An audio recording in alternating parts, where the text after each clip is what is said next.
നമസ്കാരം. UTVയുടെ മാന്യ പ്രേക്ഷകർക്ക് ഹൃദയം നിറഞ്ഞ വിഷു ആശംസകൾ. എങ്ങും പൊന്നിൻ പ്രഭ വിടർത്തി ഒരു വിഷുക്കാലം കൂടി നമ്മളിലേക്ക് വന്നെത്തുകയായി. എല്ലാവർക്കും ഐശ്വര്യപൂർണമായിരിക്കുന്ന വിഷുദിനം ആശംസിക്കുന്നു. നമുക്ക് വിഷുഫലത്തിലേക്ക് കിടക്കാം. അധ കലിദിനാധാരഭ്യ 18,69,392 നാൾ ചെന്ന കലിയുഗ ദിവസേ തസ്മിൻ കാലേ ധനുഷ്യനി കന്നിവ്യാഴം ഉത്തരായനെ തത്രക്കൊല്ലം 1192 ആണ്ട് മേടമാസം 1-ാം തീയതി ശുക്രവാരെ ഉദയാൽ പൂർവം 10 നാഴിക 37 വിനാഴികയ്ക്ക്. ഇംഗ്ലീഷ് വർഷം 2017 ഏപ്രിൽ മാസം 14-ാം തീയതി വെള്ളിയാഴ്ച പുലർച്ചെ 2 മണി 4 മിനിറ്റിന് വിശാഖം നക്ഷത്രം 3-ാം പാദവും കൃഷ്ണപക്ഷം തൃതീയാ തിഥിയിൽ സുരഭീകരണവും സിദ്ധി നാമ നിത്യചന്ദ്രാർക്കയോഗവും കൂടിയ സമയേ തുലാക്കൂറ്റിൽ മകരരാശി ഉദയം കൊണ്ട് മേഷവിഷു സംക്രമം. മേഷ സംക്രമ സമയം രാത്രിയായതുകൊണ്ട് തന്നെ സുഭിക്ഷമാണ് ഫലം. വിശാഖം നക്ഷത്രത്തിലായതുകൊണ്ട് സുഭിക്ഷവും രോഗപീഠയും വർഷക്കുറവും ഫലമാകുന്നു. തൃതീയ തിഥിയിലായതുകൊണ്ട് ധാന്യക്കുറവും വർഷക്കുറവുമാണ് ഫലം. സുരഭികരണമായതുകൊണ്ട് ആദ്യം വർഷക്കുറവും അവസാന സമയത്തില് ബഹുവർഷവും ഫലമാകുന്നു. സിദ്ധി നാമ നിത്യചന്ദ്രാർക്ക യോഗമായതുകൊണ്ട് തന്നെ സർവകാര്യ സിദ്ധി ഫലമാണ്. ഒപ്പം തന്നെ സുഭിക്ഷവും ഫലമാണ്. മേഷ സംക്രമ സമയത്ത് ശനി ധനുരാശിയിലായതുകൊണ്ട് വർഷക്കുറവും ഭരണാധികാരികൾ തമ്മിൽ കലഹവും പദാർത്ഥങ്ങൾക്ക് വിലക്കുറവും ഫലമാകുന്നു. വ്യാഴം കന്നിരാശിയിലായതുകൊണ്ട് തന്നെ ഭരണാധികാരികൾക്കും പ്രജകൾക്കും സമ്പൽ സമൃദ്ധിയും സന്തോഷവും ഫലമാണ്. യാഗാദി കർമ്മങ്ങൾക്ക് പ്രാധാന്യം വർദ്ധിക്കും. തുലാക്കൂറിലായതുകൊണ്ട് സ്വൽപ്പവർഷവും വ്യാപാര വർധനവും ഫലമാണ്. മകരരാശി ഉദയ സമയത്തായതുകൊണ്ട് തന്നെ സ്വൽപ്പവർഷം ഫലമാകുന്നു. ചോതി, വിശാഖം, അനിഴം ഈ 3 നക്ഷത്രക്കാർക്കും പൊതുവെ ദോഷഫലങ്ങളാണ് ഈ വർഷം അനുഭവമാവുക. ഇവർക്ക് വിഷുഫല ദോഷത്തിനു പുറമേയും ചില ദോഷങ്ങൾ കൂടി ഈ വർഷം പൊതുവെ കാണുന്നു. ചോതി നക്ഷത്രവും വിശാഖം നക്ഷത്രത്തിന്റെ ആദ്യ മുക്കാൽ ഭാഗം ഉൾച്ചേർന്നിരിക്കുന്ന തുലാക്കൂറുകാർക്ക് വ്യാഴം 12-ാം ഭാവത്തിൽ സഞ്ചരിച്ചുകൊണ്ടിരിക്കുന്നത് അനിഷ്ടപ്രദമാണ്. കൂടാതെ വിശാഖം നക്ഷത്രം കാൽഭാഗത്തിൽ ജനിച്ചവർക്കും അനിഴം നക്ഷത്രക്കാർക്കും, അതായത് വൃശ്ചികം രാശിയിൽ ഉൾപ്പെട്ട നക്ഷത്രക്കാർക്ക് ശനിപ്പഴ സമയം കൂടി ചേർന്നു വരുന്നത് കൊണ്ട് തന്നെ പ്രായേണ ഈ വർഷം ഈ 3 നക്ഷത്രക്കാർക്കും പൊതുവെ ദോഷപ്രദമായ അഥവാ ശ്രദ്ധിക്കേണ്ടതായിരിക്കുന്ന ഒരു സമയമാകുന്നു. പലതരത്തിലുള്ളതായിരിക്കുന്ന ക്ലേശങ്ങൾ ഈ വർഷം ഇവർക്ക് വന്നു ചേർന്നേക്കാൻ ഇടകാണും. ശാരീരികമായിരിക്കുന്ന അസ്വസ്ഥതകൾ വർദ്ധിച്ചേക്കാം. സാമ്പത്തികമായി കഷ്ടനഷ്ടങ്ങൾക്കും സാധ്യത കൂടുതലായി കാണുന്നത് കൊണ്ട് തന്നെ പുതിയ കാര്യങ്ങളൊക്കെ ഇറങ്ങുന്നതായിരിക്കുന്ന വ്യക്തികളും നിലവിൽ ബിസിനസ് നടത്തിക്കൊണ്ടിരിക്കുന്നതായിരിക്കുന്ന വ്യക്തികളും വളരെയധികം ശ്രദ്ധിക്കേണ്ടതാണ്. കുടുംബത്തിലെ വ്യക്തികളുമായി അഭിപ്രായ ഭിന്നതയ്ക്കും സാധ്യത പൊതുവെ കൂടുതലായി കാണുന്നു.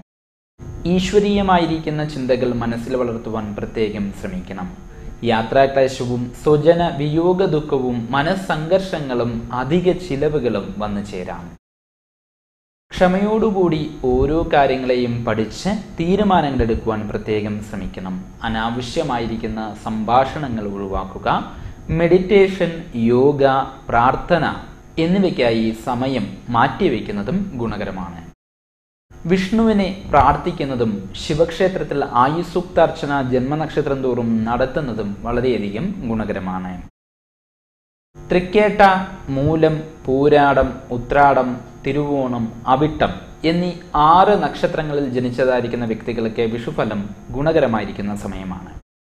മനസ്സിൽ വിചാരിച്ചിരിക്കുന്നതായ കാര്യങ്ങളെല്ലാം തന്നെ ഈശ്വരാധീനത്താൽ സാധിക്കുന്നതാണ്.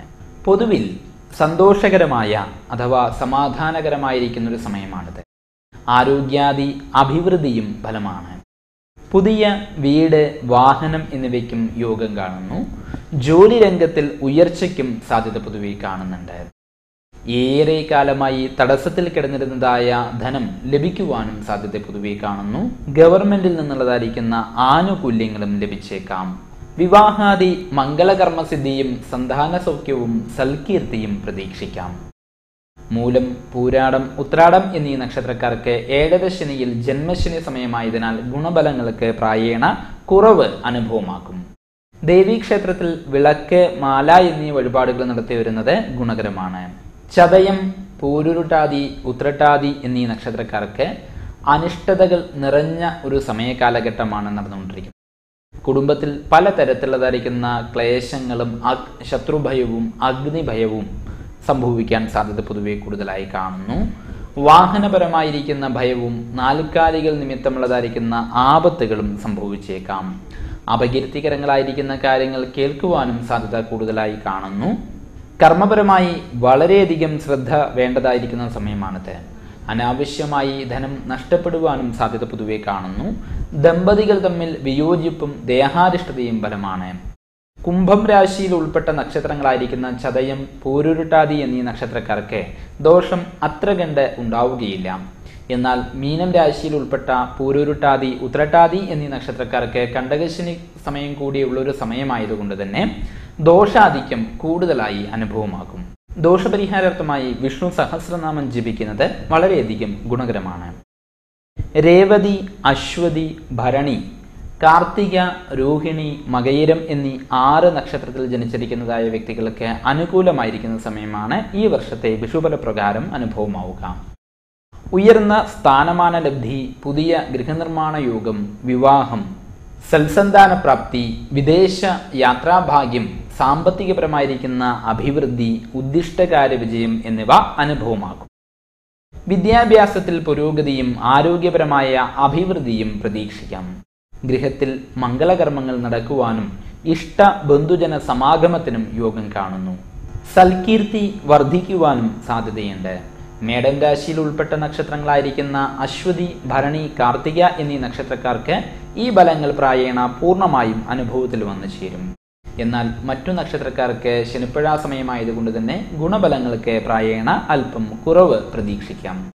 ദോഷപരിഹാരാർത്ഥമായി ലളിതാ സഹസ്രനാമ ജപം ചെയ്യുന്നത് വളരെയധികം ഗുണകരമാണ്. തിരുവാതിര, പുണർദം, പൂയം എന്നീ 3 നക്ഷത്രത്തിൽ ജനിച്ചിരിക്കുന്നതായിരിക്കുന്ന വ്യക്തികൾക്ക് വിഷുഫലം അനിഷ്ടഫലദായകമാണ്. അഗ്നി സംബന്ധമായും ആയുധ സംബന്ധമായും ഉള്ളതായിരിക്കുന്ന പരിക്കുകൾ പറ്റുവാൻ സാധ്യത കൂടുതലായി കാണുന്നു. അലസത, ഉൾഭയം, ടെൻഷൻ എന്നിവയാൽ കാര്യപരാജയവും ഉണ്ടാകുവാൻ സാധ്യത കൂടുതലായി കാണുന്നുണ്ട്. കർമ്മപരമായുള്ളതായിരിക്കുന്ന കാര്യങ്ങളിലും തർക്കങ്ങൾ, പരാജയം എന്നിവ അനുഭവമായേക്കാം. ദമ്പതികൾ തമ്മിൽ വിയോജിപ്പിനും അകൽച്ചയ്ക്കും സാധ്യത പൊതുവെ കാണുന്നു. ശത്രുതകൾ വർദ്ധിക്കുന്നതായി അനുഭവമായേക്കാം. പൊതുവിൽ എല്ലാ കാര്യങ്ങളിലും ഉന്മേഷക്കുറവ് അനുഭവമാകും. മിഥുനരാശിയിൽ ഉൾപ്പെട്ട നക്ഷത്രങ്ങളായ തിരുവാതിര, പുണർദം എന്നീ നക്ഷത്രങ്ങൾക്കാണ് ദോഷാധിക്യം കൂടുതലായി അനുഭവമാവുക. ഈശ്വര പ്രാർത്ഥന സദാസമയവും വേണ്ടതാകുന്നു. ശിവക്ഷേത്രത്തിൽ മൃത്യുഞ്ജയാർച്ചന നടത്തിക്കുന്നത് വളരെയധികം ഗുണകരമാണ്. ആയില്യം, മകം, പൂരം, ഉത്രം, അത്തം, ചിത്ര എന്നീ 6 നക്ഷത്രങ്ങളിൽ ജനിച്ചിരിക്കുന്നതായ വ്യക്തികൾക്ക് വിഷുഫലം അനുകൂലമായിരിക്കുന്ന സമയമാണ്. രാജകീയ ബഹുമാനസ്ഥാന ലബ്ധി, സാമ്പത്തികപരമായിരിക്കുന്ന അഭിവൃദ്ധി, വിദേശ യാത്രാഭാഗ്യം എന്നീ സൽഫലങ്ങൾ വന്നു ചേരും. കുടുംബത്തിൽ ഐശ്വര്യപൂർണമായിരിക്കുന്ന അന്തരീക്ഷം നിലനിൽക്കും. പുതിയ ഭൂമി, വാഹനം എന്നിവ വാങ്ങുവാനും യോഗം കാണുന്നു. ഉദ്യോഗപ്രാപ്തിയും വിവാഹാദി മംഗളകർമ്മസിദ്ധിയും ഫലമാണ്. പുണ്യസ്ഥല ക്ഷേത്ര ദർശന ഭാഗ്യവും സജ്ജന ബഹുമാന്യതയും അധികാരലബ്ധിയും ഫലം തന്നെയാണ്. കന്നി, തുലാം രാശികളിൽ ഉൾപ്പെട്ട നക്ഷത്രങ്ങളായിരിക്കുന്ന ഉത്രം, അത്തം, ചിത്ര എന്നീ നക്ഷത്രക്കാർക്ക് മേൽപ്പറഞ്ഞതായിരിക്കുന്ന ഫലങ്ങൾ പ്രായേണ അല്പം കുറവായി അനുഭവത്തിൽ വരികയുള്ളൂ. ദോഷപരിഹാരാർത്ഥമായി ശാസ്താവിങ്കൽ നീരാജനം വഴിപാട് നടത്തിക്കുന്നത് വളരെയധികം ഗുണകരമാണ്. UTVയുടെ മാന്യ പ്രേക്ഷകർക്കെല്ലാം തന്നെ ഐശ്വര്യം നിറഞ്ഞ അഭിവൃദ്ധിപ്രദമായിരിക്കുന്ന ഒരു വിഷുദിനം ആശംസിക്കുന്നു. നന്ദി, നമസ്കാരം.